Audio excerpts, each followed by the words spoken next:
오늘 주시는 하나님 말씀은 에베소서 4장 17절에서 24절입니다. 신약성경 에베소서 4장 17절에서 24절 하나님 말씀을 제가 다 봉독해 드리겠습니다. 그러므로 내가 이것을 말하며 주 안에서 증언하노니 이제부터 너희는 이방인이 그 마음에 허망한 것으로 행함같이 행하지 말라. 그들의 총명이 어두워지고 그들 가운데 있는 무지함과 그들의 마음이 굳어짐으로 말미암아 하나님의 생명에서 떠나 있도다. 그들이 감각 없는 자 되어 자신을 방탕에 방임하여 모든 더러운 것을 욕심으로 행하되 오직 너희는 그리스도를 그같이 배우지 아니하였느니라. 진리가 예수 안에 있는 것 같이 너희가 참으로 그에게서 듣고 또한 그 안에서 가르침을 받았을진데 너희는 유혹의 욕심을 따라 썩어져가는 구습을 따르는 옛사람을 벗어버리고 오직 너희의 심령이 새롭게 되어 하나님을 따라 의와 진리의 거룩함으로 지으심을 받은 새 사람을 입으라. 아멘. 12월을 어떻게 보낼까? 오늘 말씀 제목으로 질문으로 하였는데 저와 여러분에게 좋은 질문이 되고 대답이 되기를 원합니다.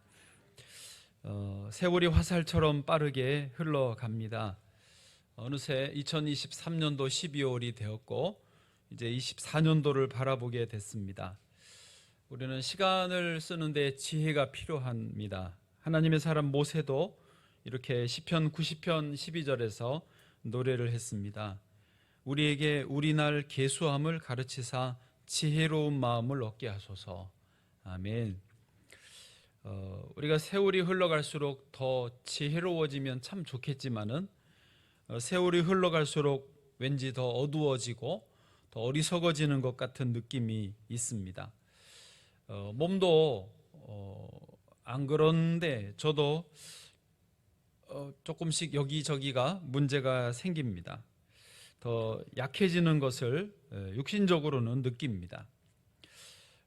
그럴수록 속사람은 더 새로워져야 맞는데 속사람도 더 약해지고 무뎌지는 것 같아서 더 안타깝습니다. 그런 의미에서 이 12월이 참 여러 가지 생각을 하게 하는 그런 달인 것 같습니다. 또 한 해가 저물어 가려나 보다. 또 한 살을 나이 먹어야 되는가 보다. 그런데 한 해가 저물고 나이 한 살을 더 먹는 거는 어쩔 수 없고 받아들일 수 있지만은 이제 오늘 중요한 이 질문인데요. 내년에도 올해와 똑같으면 어떡하지? 이것이 오늘의 좀 중요한 화두입니다. 왜 우리의 삶은 해가 바뀌고 새해가 되어도 변하지 않나? 달라지지 않나? 새로워지지 못하는가? 이것이 오늘 중요한 질문이겠습니다. 이제 12월 31일이 되면 송구영신 예배를 드립니다. 제가 매년 송구영신 예배를 드릴 때마다 느끼는 것인데 그때의 예배 분위기는 저절로 후끈 달아올라집니다. 다들 송구, 묵은 것을 보내기 원하고 영신, 새로운 것을 맞이하기를 원하는 마음이 간절해서 그런지 예배에 임하는 분들의 분위기가 벌써 들떠 있습니다. 새해다. 새해를 하나님 앞에서 예배 드리면서 맞아야 되지. 그 분위기가 참 좋아요. 무엇보다 제일 절정은 언제죠? 내게 주시는 말씀 뽑을 때. 그거 뽑을 때는요, 다 간절히 기도하고 무슨 뭐라고 그래야 되죠? 하여튼 점괘를 뽑듯이 말이죠. 그걸 뽑으면 또 신기하게 나한테 딱 맞는 말씀인 것 같아요. 그래서 서로 신기해하고 너는 못 뽑았어요? 뭐 이렇게 서로 물어보고 그 분위기가 제가 매번 경험하는데 참 좋습니다.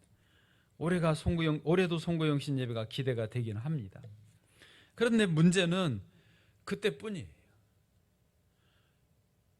안 그러세요? 그리고는 여전히 이제 한 해를 시작하고 난 다음부터는 1월 송구영신 예배 드렸으니까 1월 1일 날 늦잠을 자고 그리고는 또 2일, 3일, 1월, 2월, 3월 지내다가 어느새 이렇게 12월이 되었단 말이죠. 의문입니다. 왜 우리의 삶은 새해가 되었어도 크게 달라지지 못할까? 왜 작년이나 올해나 또 심지어 내년에도 그대로일까 하는 의문을 품습니다. 여러분은 그런 질문이 없으신가요? 있으시죠?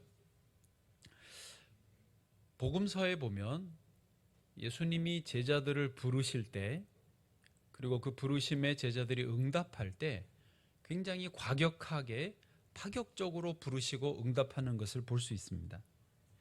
예를 들어서 12제자 중에 수제자였던 베드로와 그 동생 안드레를 예수님 부르실 때 마치 4.19 혁명처럼 이렇게 부르셨어요. 마태복음 4장 19절이에요.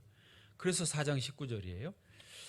말씀하시되 나를 따라오라, 내가 너희를 사람을 낚는 어부가 되게 하리라 하시니. 다짜고짜 나를 따라오라고 예수님이 부르신 거예요. 어부로서 직업이 있었는데, 생업이 있었는데도 다짜고짜 나를 따라오라, 내가 너희로 물고기 낚는 어부가 아니라 사람 낚는 어부가 되게 하겠다라고 부르셨어요. 그러자 그 다음 절에 20절에 보니까 그들이 곧이라는 말은 즉시로라는 뜻입니다. 그물을 버려두고 예수를 따르니라. 가히 4.19 혁명이라고 할 만큼 대단한 사건입니다.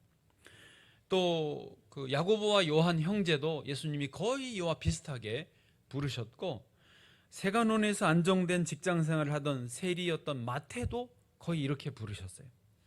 마태복음 9장 9절을 보실까요? 같이 읽죠. 시작. 예수께서 그곳을 떠나 지나가시다가 마태라 하는 사람이 세간에 앉아 있는 것을 보시고 이르시되 나를 따르라 하시니 일어나 따르니라. 아멘. 여러분, 지금도 그렇지만 세무소에 직장이 있고 그 길을 다니는 사람이면 굉장히 안정된 직업입니다. 모두가 다 부러워하는, 못 들어가서 안달인 그런 직업 아닙니까?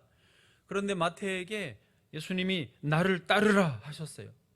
뭔 설명이 없어요. 그냥 너 나 따라 이렇게 부르시니까 마태가 어떻게 합니까? 일어나 따르니라. 이 말은 그 직업을 그만두고 예수님이 제자로 평생을 살아가겠다라고 하는 그런 완전히 대전환의 의미인 것입니다. 성경이 우리에게 예수님을 따르는 그런 새로운 삶에 대해서 이렇게 파격적인, 그 전과 후가 완전히 달라지는 삶을 보여주시고 요구하시고 있습니다. 우리가 예수님을 믿는다는 거, 이렇게 교회를 다닌다는 거, 하나님의 자녀로 살아간다는 것은요, 이런 완전한 전환을 의미하는 것입니다. 이전에 살던 방식, 이전에 쫓아가던 어떤 삶의 목표나 그런 것을 끊고 완전히 새로운 것을, 삶을 살리는 것을 의미하는 것입니다. 물론 우리도 베드로, 안드레처럼, 야고보, 요한처럼 그렇게 모든 걸 그만두고 교회에서만 살아라, 그거는 지금은 아니지만은 그 정신은 이렇게 파격적이라는 것입니다. 그런 의미에서 이제 올해 12월이 됐고 내년 2024년도를 맞이해야 될 텐데 한 달 금방 갑니다. 안 그렇습니까? 한 달 금방 가요. 특히 12월은요 더 바빠요. 오라는 데가 많잖아요. 송년회, 막년회 뭐 이런 거 해야 되니까 더 바빠요. 12월은 금방 갈 텐데 이제 2024년도가 될 텐데 중요한 것은 그거예요. 우리의 바램처럼 새해 되면 새로운 삶이 돼야 되는데 크게 달라지지 않는 게 그게 우리의 문제라는 거죠. 자, 오늘 본문 말씀을 통해서 여기에 대한 분명한 답을 좀 찾기를 원합니다. 아멘. 자, 첫 번째로요, 옛사람을 벗어버리라는 것입니다. 따라서 옛사람을 벗어버리라. 두 단어를 주목해 주십시오. 옛사람과 벗어버리는 거, 이거를 좀 주목하시면 좋겠습니다. 우리가 생각만큼 달라지지 않는 이유를 좀 더 냉정하게 바라보면 오늘 성경은 옛사람을 벗어버리지 못하기 때문이라고 지적하시는 것입니다. 여기서 옛사람이란 어떤 사람이냐, 오늘 본문에 먼저 22절을 보시죠. 22절 같이 읽겠습니다. 시작. 너희는 유혹의 욕심을 따라 썩어져가는 구습을 따르는 옛사람을 벗어버리고. 아멘. 거기서 옛사람을 앞에 설명하기를 유혹의 욕심을 따라가는 사람, 그 썩어져가는 구습을 따라가는 사람이라고 설명하고 있습니다. 유혹의 욕심, 근데 그 유혹의 욕심은 썩어져가는 구습이라는 거죠. 그런데 여기는 이렇게 짧게 설명했지만 오늘 본문의 앞에 17절부터는 옛사람에 대해서 자세하게 설명을 해주시고 있습니다. 좀 이제 비슷한 말이지만 17절로 가보시면요, 옛사람을 이렇게 또 설명하고 있습니다. 그러므로 내가 이것을 말하며 주 안에서 증언하노니 이제부터 너희는 이방인이 그 마음에 허망한 것으로 행함같이 행하지 말라. 옛사람을 이렇게 설명해요. 이방인, 즉 하나님을 모르는 사람들이 그 마음에 허망한 것으로 행함같이라고 하는 거예요. 그게 옛사람의 모습이었다라는 거죠. 모습이라는 거죠. 여기 허망한 것으로 행하다라는 헬라어는 마타이테티인데요. 이 말은 마타이테티는 모르셔도 괜찮은데 쉽게 설명을 해드리면 인생에 목적이 없이 여기저기 바람이 나는 겨처럼 휩쓸려 다니는 모습을 말합니다. 어렵지 않으시죠? 네. 그러니까 여기 재밌는 거 있다 그러면 몰려가고, 저기 돈 되는 일 있다 그러면 또 몰려가고, 저기 가면 좋은 약이 있다, 저런 거 먹으면 좋다 한다 그러면 또 거기 몰려가고, 그래서 이거 하다 저거 하다 이리저리 휩쓸리는 삶의 방향, 목적도 없이 헛된 욕망에 휩쓸려서 이리저리 다니는 것이 여기에 허망한 것으로 행함같이라는 말의 의미입니다. 이렇게 사는 사람들, 여러분 주변에서 어렵지 않게 보시죠? 아니면 자기 자신에게서도 보시지 않으세요? 아닌 것처럼 점잖게 여기 앉아 계시지만은 그렇잖아요. 그 다음에요, 18절에 보면 그렇게 사는 사람, 허망한 것으로 행하면서 살았더니 어떤 결과가 나오느냐, 18절에 네 가지로 그 결과가 나옵니다. 첫 번째, 그들의 총명이 어두워져요. 눈에 보이시죠? 여러분 그렇게 막 목적 없이 이리저리 욕망을 따라 살면요, 총명이 어두워져요. 두 번째, 무지함이 생겨요. 지식이 떠나가요. 왜 이렇게 내가 멍청해졌지? 왜 이렇게 내가 좀 지혜가 없어졌지? 그런 느낌이 생깁니다. 분위기가 좀 오늘 별로네요. 너무 진지하게 좀 가서 그런가요? 제가 이런 분위기 별로 안 좋아하는데 제 스스로 만들었나 봐요. 하여튼 내용은 그래요. 총명이 어두워지고 무지해지고, 세 번째가 뭡니까? 마음이 굳어져요. 마음이 딱딱하게 굳어져서 새로운 것을 받아들이려고도 하지 않고 그냥 나는 이대로만 갈 거야 하고 고집불통이 되어지는 게 마음이 굳어지는 거예요. 누구하고도 더 이상 새로 사귀려고도 안 하고, 틀어진 관계 회복하려고도 안 하고, 그냥 막 딱딱하게 되어버린 마음이 세 번째입니다. 마지막 네 번째, 하나님의 생명에서 떠나게 되는 거예요. 이게 뭐의 결과라고요? 마음에 허망한 것으로 행하며 사는 사람, 목적 없이 욕망 따라서 사는 사람의 결과가 네 가지예요. 이 네 가지예요. 미국의 유명한 배우 중에 브래들리 쿠퍼라고 하는 배우가 있습니다. 남자 배우인데 점잖게 잘생겼어요. 이분이 요즘에 얼마나 잘 나가냐면요, 그 출연료로 미국 배우들 중에 4위래요. 어마어마하게 잘 나가고 돈을 잘 버는, 지금 한참 잘 나가는 분이고, 아카데미 나무주연상 후보에 9번이나 올랐어요. 안타깝게도 나무주연상을 받지는 못하고 후보에는 9번, 9년 동안이나 오를 정도로 잘 나가는 분입니다. 어쨌든 근데 이분이 지내온 날을 잠깐 회고해 보는데 설명해 주는데요, 이분도 그랬더라고요. 그러니까 자기도 좋은 대학을 나왔어요. 아버지는 금융회사의 어떤 사업 하시고 그래서 돈도 있고, 자기도 좋은 대학을 나와서 이제 직장을 다니면 잘 살 수 있는 분이었어요. 그런데 이상하게 배우가 되고 싶어서 그런 거 다 그만두고 배우의 길로 들어섰습니다. 근데 여러분, 배우의 길에 들어선다고 처음부터 막 잘 나가고 그렇지 않잖아요. 단역 배우 어쩌다 하나 맡고 하다 보니까 너무 어려운 거예요. 먹고 살 게 없는 거예요. 그래서 호텔에서 벨보이로 아르바이트를 하게 됐습니다. 손님이 오시면은 그 캐리어 가방을 들어다가 옮겨서 호텔 방에 갖다 주면 팁 받고 그러는 그런 거잖아요. 근데 어느 날 이 브래들리 쿠퍼가 벨보이 하고 있었는데 그 호텔에 어느 손님이 왔냐면 레오나르도 디카프리오가 왔어요. 아세요? 타이타닉을 찍었던 그 남자 있잖아요. 주인공. 한참 잘생기고 잘 나가던 그 디카프리오가 와서 그 가방을 들어다가 호텔 방에 갖다 주고 팁을 두둑히 받았대요. 팁을 두둑히 받아서 기분이 좋았냐? 아니, 기분이 오히려 더 더러웠대요. 왜? 같은 또래인데 누구는 같은 배우를 간 누구는 저렇게 잘 나가고 나는 그의 가방이나 옮겨다 주는 이 신세가 너무 한심하더래요. 그래서 그때부터 자기도 모르게 이 적적한 마음을 달래려고 술을 마시기 시작했다는 거예요. 젊은 나이에. 근데 술을 먹고 또 먹고 또 먹다 보면 아시죠? 나중에는 사람이 술을 먹는 게 아니고 술이 사람을 먹잖아요. 자기도 그렇게 됐어요. 그러니까 술을 먹으면 이제 기분이 좋아지고 자기 이 힘든 상황이 잊어지니까 자꾸 술을 먹고 그리고 같은 연예인들하고 이제 뭐 앉아서 잘 못 나가는 연예인들하고 막 농담하고 시간 죽이고 이렇게 보냈어요. 그러다가 어느 날 자기는 너무 술 먹고 즐거운 밤을 지냈다라고 생각했어요.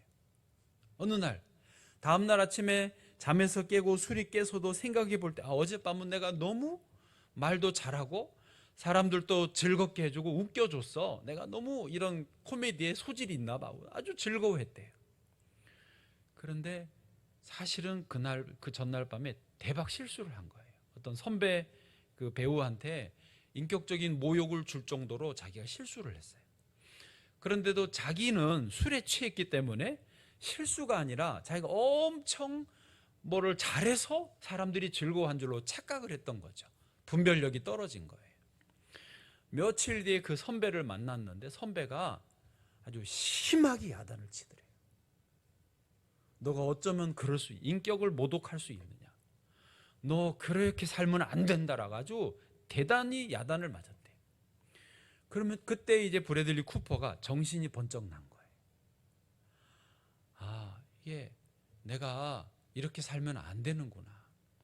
내가 술로 내 위안을 삼고 했는데 이게 점점 총명이 떠나가고 분별력이 떠나가고 내가 완전 이상해지는구나.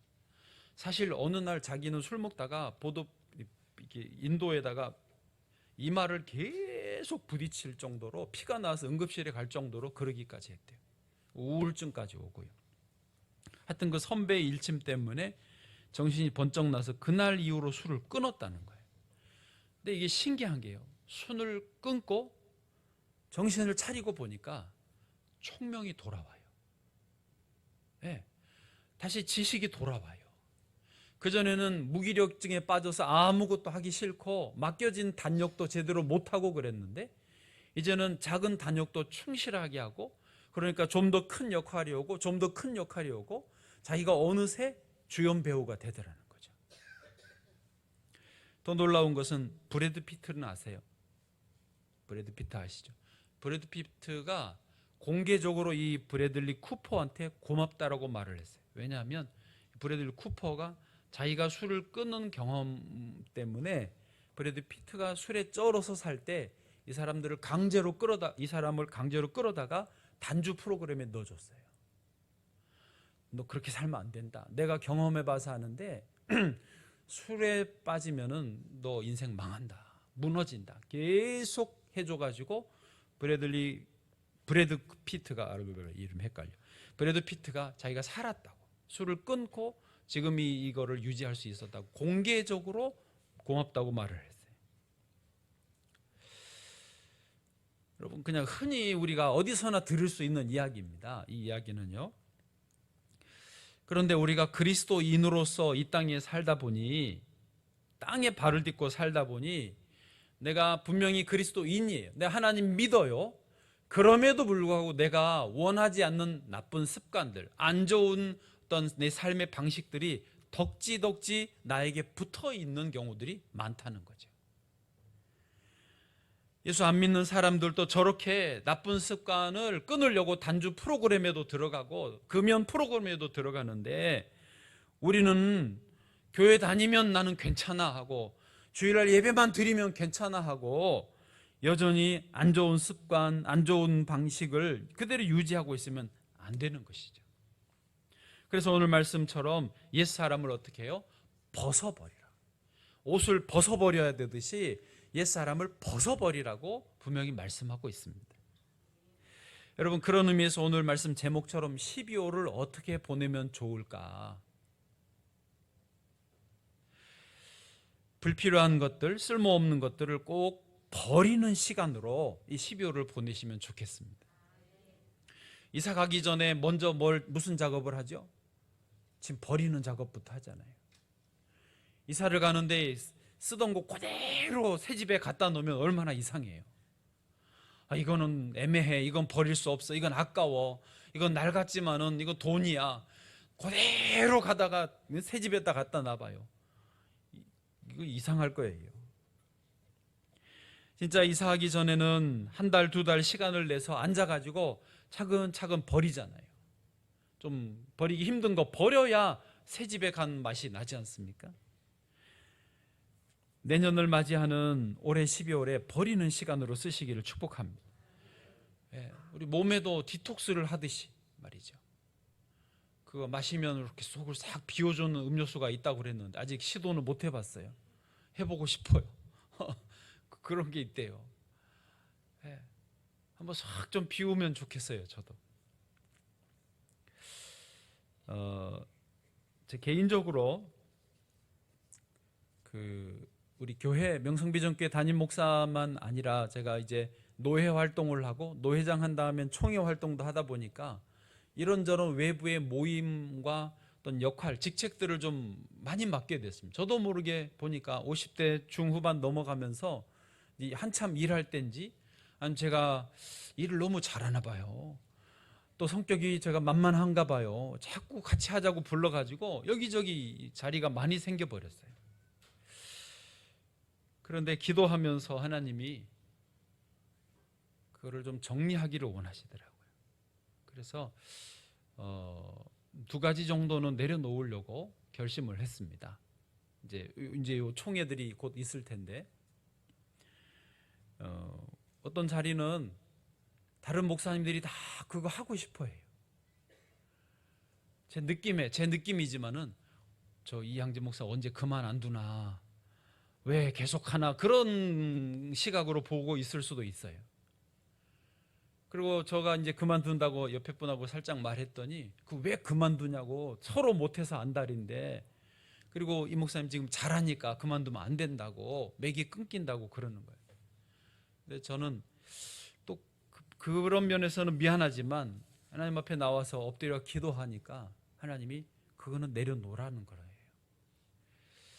그래서 결심을 했습니다. 그렇게 한 두 가지 정도를 주의로 결심하고 나니까 제 마음에 은혜가 임하는 거예요. 여러분, 여기서 이 지점에서 오해하시면 안 됩니다. 여러분에게 모든 봉사의 직분을 내려놓으라고 절대 그렇게 어린아이처럼 받으시면 안 됩니다. 그리스도인이라면 누구나 최소 한 가지, 두 가지씩은 봉사를 하셔야 돼요. 할렐루야. 봉사하셔야 돼요. 봉사를 안 하는 게 문제입니다. 그런데 저처럼 하다 보니까 자기도 모르게 너무 눈덩이처럼 불어나서 균형이 무너지고 이러지도 저러지도 못하는, 주님 앞에 나올 시간도 뺏기는, 그거는 문제라는 거죠. 그래서 저희 교회에서는 교회 안에서 두 가지 이상은 봉사를 못 하시게 막고 있어요. 근데 요즘에 코로나를 지나면서 두 가지가 아니라 한 가지도 봉사를 안 하시는 분들이 있는데 회개하시기를 바랍니다. 봉사하셔야 돼요. 봉사를 통해서 받은 은혜가 있습니다. 그리고 주님과 함께 있는 시간도 필요하고요. 어쨌든 저의 이야기로는 이제 너무 많은 부분들은 좀 정리를 하겠다라고 하는 결심이고, 주님이 그것을 기뻐하시는 것을 제가 지금 느끼고 있다는 것입니다. 할렐루야. 그래서 옛사람을 벗어버리라는 거고요. 두 번째는 심령을 새롭게 하라는 것입니다. 이 12월을 잘 보내는 것은요, 심령을 새롭게 하는 것입니다. 예. 여러분, 태양력으로 마지막 달은 지금 이 12월 달입니다. 그렇죠? 태양력이라는 것은 뭐냐면 태양을 중심으로 돌아가는 태양계의 시간표입니다. 시간 계산법이에요. 그런데 교회력에서 12월은요, 새해 첫 달이라고 볼 수 있습니다. 교회력은 뭡니까? 태양계를까지 포함해서 세상을, 온 우주를 창조하신 하나님을 중심으로 돌아가는 시간표가 교회력입니다. 이해되시죠? 태양력은 태양을 중심의 시간표고 교회력은 하나님을 중심으로 한 시간표입니다. 그런데 이런 태양력과 교회력의 이런 시간 계산법이 다른 속에서 12월이 중간에 딱 끼어 있더라고요. 12월은요, 다시 말하지만 그 태양력에서 마지막 달이고 교회력에서는 첫 달이에요. 왜 첫 달이냐면 교회력에서 새해 시작은 언제냐면 오늘 대림절 첫째 주일입니다. 오늘 그래서 일부 때 촛불을 켰는데 이 초를 켬으로 새해가 시작되는 거예요. 교회력에서는. 대림절이란 뭐냐? 이제 옛 세상을 심판하시고 새로운 세상을, 새로운 창조를 가져오시는 예수 그리스도의 오심을 기다리는 절기가 대림절이에요. 그 예수님의 오심을 기다리는 4주가 우리 교회력의 시작이에요. 그래서 우리 그리스도인들은 예수님의 오심을 기다리면서 이제 예수님의 이야기로 나의 이야기를 정리하는 거예요. 나를 올가매던 복잡한 삶의 이야기, 내가 얽혀있는 내 욕망과 허망한 것을 쫓아다니는 내 삶의 이야기를 좀 다 씻어내고 정리하고 내 삶을 다시 예수 그리스도의 이야기로 새롭게 세워가는 시간들이 대림절이라는 것이죠. 그러므로 이때 우리 그리스도인은 그리스도 예수님 앞으로 잠잠히 나와야 하는 것입니다. 촛불을 켜고 주님을 기다리는 거예요. 그리스도를 바라보는 거예요. 그리스도를 사모하며 시간을 보내는 거예요. 여러분, 다시 말하지만 우리는요, 살아가다 보면은 나도 모르게 내가 만드는 나의 이야기 때문에 내가 나를 얽어매고 있어요. 저도 그 두 가지를 그만두려고 하는데 그만두는데 고민이 되는 거예요. 왜요? 내가 만들어 놓은 이야기니까. 과감하게 이제 끊으려고 하는 거죠. 그렇게 나의 이야기를 끊고 그리스도의 이야기로 나를 새롭게 채워가면서 우리는 자유롭게 되고 해방이 되고 참된 구원의 감격을 누리게 되는 것입니다. 이번에 불교 그 조계종의 총무원장을 지내셨던 자승 스님이 스스로 소신 공양을 하신 일이 지금 뉴스가 되고 있습니다. 여러분도 뉴스 봐서 아시겠지만은 불교에서는 소신 공양이라는 제도가 있어서 스스로 이제 인생을 마감할 때가 되면은 이렇게 스스로 불에 태워서 자신의 그 사리를 드리는 어떤 소신 공양을 하는 제도가 있습니다.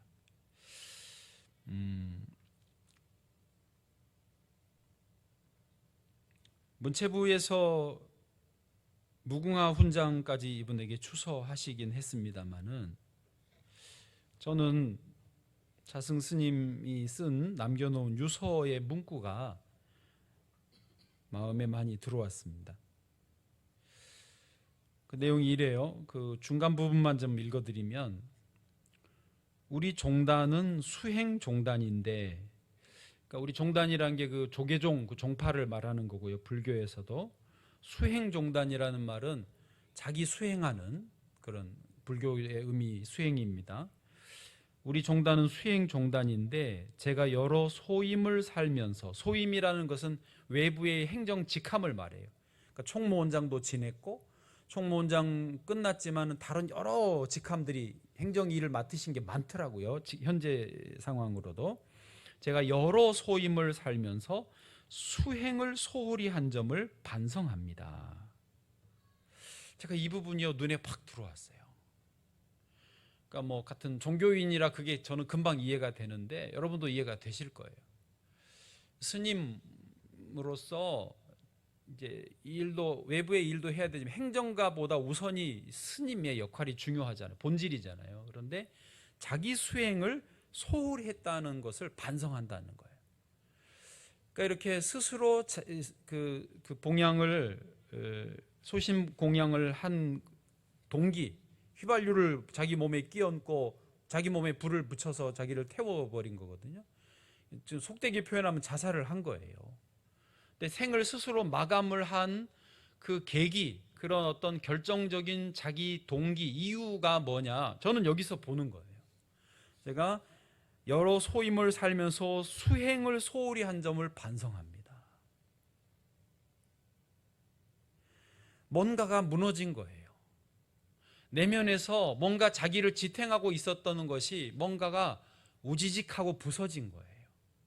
우리가 다 알 수는 없고 함부로 말할 수는 없지만 저는 그렇게 보여집니다. 이게 확실한 것이 그 다음에 쓴 문장이 그겁니다. 유서에서 결제 때마다, 이 결제라는 게 제가 이해하기로는 어떤 그 자기 수행하는 것을 시작하는 게 결제고, 해제가 이제 그걸 끝내는 걸 해제라고 그러는데, 그 결제 때마다 뭔가 자기 수행을 시작하는 그런 의미인 것 같은데요. 결제 때마다 각 선원에서 정진하는 비구니 스님들을 진심으로 존경하고 존중합니다. 이렇게 썼어요. 그러니까 각 선원에서, 각 절에서 자기 수행에 열심을 내는 비구니 스님들을 자기가 존경하고 존중합니다라고 하는 걸 보면, 앞에 문장 자기 수행에 소홀히 했다는 점을 반성한다는 말이 그런 의미인 것 같아요. 내가 정말로 나를 잘 다스리지 못했습니다. 이 부분이 자승 스님이 스스로를 휘발유를 껴안고 소신공양하는 어떤 직접적인 원인이지 않겠느냐.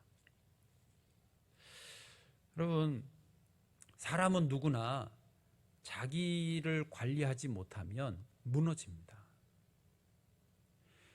자승 스님이 그 무너지는 정신적인 충격으로만 그랬는지, 아니면 실제로 어떤 불미스러운 일이 있었는지, 그거는 우리가 함부로 말할 수 없지만, 알 수 없지만, 무너지는 거는 누구나 마찬가지입니다. 자기 관리를 못하면 무너져요. 그런 의미에서 우리는 우리의 심령을 새롭게 해야 됩니다. 이 12월에 무너지지 않고 잘 살기를 원하신다면 심령을 새롭게 하셔야 돼요. 그런데 우리 그리스도를 믿는 기독교가 모든 다른 종교와 근본적으로 다른 차이점이 있습니다. 핵심이 여기 있어요. 여러분, 교회를 다니시면서 이거는 분명히 아셔야 돼요. 누가 물어보면 그거는 이거야, 이 정도는 설명해 주실 수 있어야 돼요. 핵심이 이겁니다. 예를 들면 불교와 근본적으로 다른 게 이건데요. 예를 들면 불교는 자기 수행이라고 하는 것, 즉 도를 닦고 어떤 자기를 바로 세우는 어떤 비결을 어디서 찾냐면 자기 자신에게서 찾아요. 이해되시죠? 그래서 불교는 자기 수행을 해요. 우리 불교 전문가들이 계시는데 끝나고 나면 목사님 그건 아닌 것 같은데 하시는 분도 있는데, 요거는 분명한 거예요. 어쨌든 우리는 기독교는요, 그러니까 불교는 자기에서 찾아요. 이슬람도 율법을 지킴으로 길을 찾아요. 힌두교도요, 몇 년 금식하고 막 수행하고 나무 위에 살고 바위에 살고 그래서 득도를 하려고 하잖아요. 우리 기독교는 그거는 완전히 달라요. 우리는 어디냐? 나에게서, 내 안에 길이 없다라는 걸 인정하는 거예요. 나는 이미 완전히 타락했고 나는 죄인이라고 하는 것을 인정하는 거예요. 그러면 길이 어디 있느냐? 길이 위에 있다는 거예요. 나의 밖에 위에 계신 하나님께, 절대자이신 하나님께서 내게 빛이 비춰져야 내가 살 수 있다라는 거예요. 그래서 여기 우리는 심령을 새롭게 하는 방법이 뭐냐? 내 안에서 찾으려고 하면 안 돼요. 나는 무너져도 무너질 수 있어요. 얼마든지 무너집니다. 그러나 다시 이렇게 세울 수 있는 방법은요, 오직 내 밖에 위에 계신 예수 그리스도에게로 나오는 겁니다. 예수님 앞에 잠잠히 앉아 있는 거, 예수님이 내 안에 들어오시는 거, 거기서 우리는 다시 회복될 수 있고 살아날 수 있는 길이 있다는 것입니다. 이게 근본적으로 다른 거예요. 그래서 찬송가마다 말씀마다 주의 보혈, 예수님의 피, 십자가를 말하는 이유가 그겁니다. 십자가에서 예수님이 흘리신 그 보혈의 피로 우리는 새로워질 수 있습니다. 오직 예수님의 피로만 우리의 삶은 새로워질 수 있어요. 그래서 주의 보혈을 늘 노래하고 주의 보혈을 부르고 의지하는 이유가 여기에 있습니다. 우리의 행위, 우리의 어떤 노력, 우리의 어떤 수행으로 되는 게 절대 아닙니다. 이거는 분명히 아셔야 돼요. 예. 그래서 우리는 길이 밖에 있다. 예수님에게 있다. 다른 종교는 길이 자기 안에 있다라고 하지만 그게 근본으로 다르다는 거예요. 이러한 두 달력의 차이에서 우리는 심령이 새롭게 되어지시는, 그리스도 안에 나오는 그런 심령이 새롭게 되는 은혜가 있기를 바랍니다. 그래서 마지막으로 자연스럽게 세 번째, 새 사람을 입으실 수 있습니다. 예. 여러분, 새 사람을 입는 것, 이제 옛 사람을 벗었으니까 새 사람을 입으라, 이 과정이 분명히 있어야 되는데요, 이것은 자연스럽게 입혀지는 것입니다. 만약에 이 12월 한 달을 어떻게 보낼까, 오늘 주제인데요, 하루하루 그리스도 앞에 앉아있는 시간들을 이 12월 달 동안에 보내시면 저절로 새 사람이 입혀질 것입니다. 아까 말한 대로 그냥 12월을 바쁘게만 지내고 송구영신과 신년 예배에 참여하면서 새롭게 되기를 원하는 것으로는 또 되돌이, 또 반복이에요. 옛 살림을 버리지 않고 이사를 가봐야 또 반복이에요. 그러나 12월 한 달을 하루하루 신앙 일기를 쓰고 새벽 예배를 드리고 하나님 앞에 앉아있는 시간을, 그러니까 이삿짐 정리하듯이 말이죠, 그 시간을 보내야 새해가 온다는 거예요. 누가복음 2장에 보면 밤에 목자들이 양떼를 지키는 것이 나옵니다. 한번 보시면요, 누가복음 2장 8절 같이 읽습니다. 시작. 그 지역의 목자들이 밤에 밖에서 자기 양떼를 지키더니, 9절, 주의 사자가 곁에 서고 주의 영광이 그들을 두루 비추매 크게 무서워하는지라. 아멘. 여러분, 목자들은 밤에, 그 추운 밤에 양떼를 밖에서 지켰습니다. 그러니까 자기의 할 일을 성실하게 한 거예요. 힘들어도 어려워도 귀찮아도 추워도 성실하게 했어요. 그 목자들에게 9절에 주의 사자가 서서 주의 영광이 두루 비추는 체험을 해줍니다. 그리고 온 세상에게 미칠 기쁨의 소식을 이 목자들에게 가장 먼저 전해주는 것을 보게 됩니다. 여러분, 우리가 새 사람을 입는 비결은 주님 앞에 시간을 보내는 것입니다. 요즘에는 유튜브를 만약에 보신 분들은 알겠지만은 시간이 후딱 갑니다. 그 만드는 분들이 알고리즘과 그런 어떤 기술이 너무 좋아가지고 그걸 보면 5분, 10분이 문제가 아니라 30분, 1시간이, 2시간이 후딱하게 만들어놨어요. 10분짜리, 7분짜리만 보는데도 몇 개 보게 해버려요. 빨려 들어가 버려요. 숨도 못 쉬게 끌고 들어가 버려요. 얼마나 머리가 좋은지요. 우리 어떤 도파민 자극, 우리 본능, 욕망을 따라가게 만들어 버려요. 아니 그렇습니까? 안 그러신 척 하지만은 안 그렇습니까? 하나님 앞에서 우리의 마음을 드리는 제일 좋은 방법은요, 시간을 드리는 겁니다. 시간을 드리셔야 돼요.